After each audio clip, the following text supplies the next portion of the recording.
नमस्कार दोस्तों, मैं हूं भागवत जायसवाल और आज की इस वीडियो में बात करेंगे शरीर की कमजोरी दूर करने के लिए सबसे असरदार न्यूट्रिशन उपायों के बारे में। अगर आपको हमेशा थकान महसूस होती है, शरीर में एनर्जी नहीं रहती या फिर दिन भर काम करने का मन नहीं करता, तो ये वीडियो आपके लिए है, क्योंकि आज मैं बताऊंगा वो 7 न्यूट्रिशन टिप्स जिनसे आप नेचुरली ताकत और एनर्जी बढ़ा सकते हैं। पहला है सही पोषण की कमी कमजोरी की असली वजह है। दोस्तों, कमजोरी का मतलब सिर्फ वजन कम होना नहीं है। असली वजह होती है शरीर में विटामिन, मिनरल्स, प्रोटीन की कमी। जब हम अनियमित या संतुलित खाना खाते हैं तो उन खाने में शरीर को ऊर्जा देने वाले तत्व नहीं मिलते हैं। इसलिए जरूरी है कि हर भोजन में संतुलन हो। कार्बोहाइड्रेट्स, प्रोटीन, विटामिन, मिनरल्स का सही मिश्रण होना चाहिए। दूसरा है प्रोटीन, जो कि शरीर की ताकत का आधार है। दोस्तों, प्रोटीन को शरीर का बिल्डिंग ब्लॉक्स कहा गया है। हमारे शरीर की मसल्स, ब्लड और सेल्स बनाने का काम करता है। अगर आप रोजाना प्रोटीन नहीं लेते हैं तो शरीर थकने लगता है और रिकवरी धीमी हो जाती है। इसलिए अपने आहार में प्रोटीन को शामिल करें।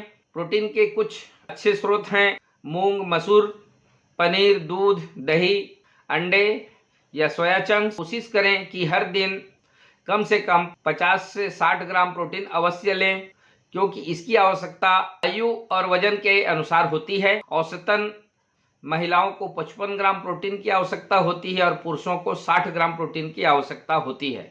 तीसरा है विटामिन और मिनरल्स। ये हमारे एनर्जी बूस्टर के साथी हैं। दोस्तों, विटामिन B12, आयरन और फोलेट की कमी से ब्लड की कमी, एनीमिया और थकान महसूस होती है। इसलिए आप अपने आहार में शामिल करें हरे पत्तेदार सब्जियां, पालक, मेथी, चुकंदर, किशमिश, खजूर, साथ ही आंवला और नींबू, क्योंकि विटामिन C आयरन को एब्जॉर्ब करने में मदद करता है। चौथा है हेल्दी फैट्स। यह कमजोरी नहीं, ताकत लाते हैं।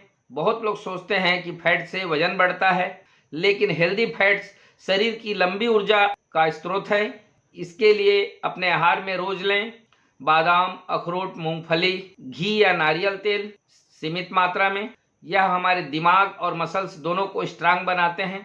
पांचवा है संतुलित डाइट, दिन भर की एनर्जी का फार्मूला। दोस्तों, आपका दिन भर का डाइट कुछ ऐसा होना चाहिए। सुबह खाली पेट गुनगुना पानी, साथ में शहद और नींबू। नाश्ते में ओट्स, दलिया, फल और दूध। दोपहर के भोजन में दाल, सब्जी, रोटी, सलाद। शाम के स्नैक्स में छाछ, नारियल पानी, मुट्ठी भर ड्राई फ्रूट्स और रात को हल्का खाना, सूप या फिर दलिया। दोस्तों, याद रखें, न भूख से ज़्यादा खाएं और न भूख से कम। छठवा है पानी और नींद। दोस्तों, दोनों ही नेचुरल दवाइयां हैं। डिहाइड्रेशन यानी पानी की कमी, इससे भी कमजोरी आती है। इसलिए रोज कम से कम 3 से 3.5 लीटर पानी अवश्य पिएं। साथ ही 7 से 8 घंटे की नींद शरीर को रिचार्ज करती है। दोस्तों, ध्यान दें, नींद की कमी से शरीर कभी ताकतवर नहीं बन सकता है। और 7वां उपाय है योग और सांस लेने की सही तकनीक अपनाएं। दोस्तों, कमजोरी सिर्फ शारीरिक नहीं, मानसिक भी होती है। इसलिए रोज सुबह 15 मिनट सूर्य नमस्कार, कपालभाति और अनुलोम विलोम करें। इससे ब्लड सर्कुलेशन, ऑक्सीजन लेवल और एनर्जी फ्लो तीनों बढ़ते हैं। दोस्तों, विशेष टिप्स, अगर आपको लंबे समय से कमजोरी है तो विटामिन B12 और आयरन टेस्ट जरूर कराएं। कभी कभी छोटी सी कमी बड़ी थकान का कारण बन जाती है। तो दोस्तों, ये थे कमजोरी दूर करने के 7 न्यूट्रिशन उपाय, जिनसे आप बिना दवा के शरीर की एनर्जी और ताकत बढ़ा सकते हैं। अगर आपको ये वीडियो अच्छा लगा हो तो लाइक करें, शेयर करें, सब्सक्राइब जरूर करें। आप स्वस्थ रहें, तंदुरुस्त रहें, जुड़े रहें जायसवाल न्यूट्रिशन, सबसे पहले सेहत के साथ। धन्यवाद।